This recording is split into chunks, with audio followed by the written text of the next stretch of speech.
Hello everybody, welcome to Omargani MES College Online Learning Hub. As per instruction, today I will analyze chapter 24-26 of the Poetics by Aristotle, which is in your syllabus. After attending today's lesson, you will be able to comprehend how Aristotle compared epic and tragedy and what is superior between the two. In chapter 24, he says epic resembles tragedy in many aspects, but he says that the epic differs from tragedy more in length and meter.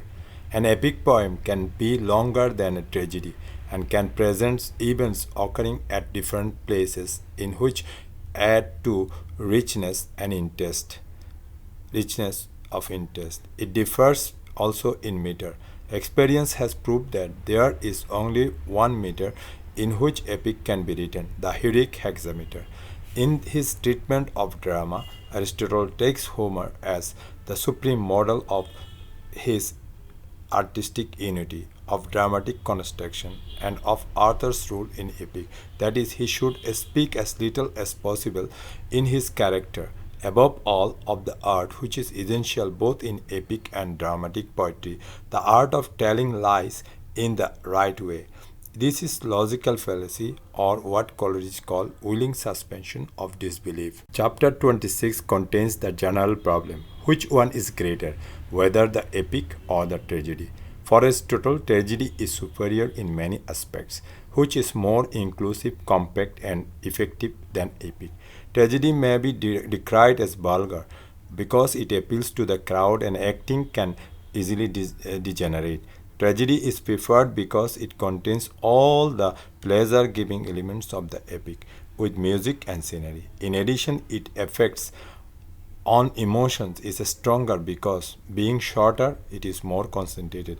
It has greater unity, and lastly, it attains its poetic effect. The rule of three unities was created by neoclassicists who gave the impression that it may be found in Aristotle's Poetics. Actually, Aristotle insisted on the unity of action. The doctrine of unity of time was cited by Aristotle in reference to the tragedy that, as far as possibility, should be confined itself to the single revolution of the sun. As for the unity of place, this too was a stage practice of the Greek drama. It is not mentioned in Poetics, but critics reduce it from the unity of time. Presence of chorus tended towards unity of place and unity of time. The unity of action is an organic unity, an inward principle which reveals itself in the form of an outward whole. Within the single and complete action constitutes the unity of tragedy. When Aristotle taught about an ideal tragic hero, he probably taught about the hero of Sophocles, that is Oedipus. Therefore, the ideal tragic hero should be basically a good man with a minor flaw or tragic trait in his character. The entire tragedy should issue from this minor flaw or error of judgment. The fall and sufferings and death of such a hero would certainly generate feelings of pity and fear. The characteristics of an ideal tragic hero, according to Aristotle, are: he must be an eminent man, he must be a good man, his character must be appropriate to his station in his life, he must possess a likeness to human nature, he must be consistent even in his inconsistency. Here is the visual presentation of some of his traits. Aristotle used the following Greek terms in his Poetics. Let us explain some of it. Mimesis. Mimesis is the act of creating in someone's mind through artistic representation an idea or ideas that the person will associate with the past experience, roughly transferable as imitation. Mimesis in poetry is the act of telling stories that are set in real world. The event in the story need have taken place, but the telling of the story will help the listener and viewer to imagine the events taking place in the real world. Hamartia. The word translates almost directly as error, though it is often rendered more elaborately as tragic flaw. Tragedy, according to Aristotle, involves the downfall of a hero, and this downfall is effected by some errors on the part of the hero, and this error need not be an overreaching moral failing. It could be a simple matter of not knowing something or forgetting something. Anagnosis. This word translates as recognition or discovery. In tragedy, it describes the moment where the hero and some other character passes from ignorance to knowledge. This could be a recognition of a long lost friend or family member, or it could be a sudden recognition of some fact about oneself, as in the case with Oedipus.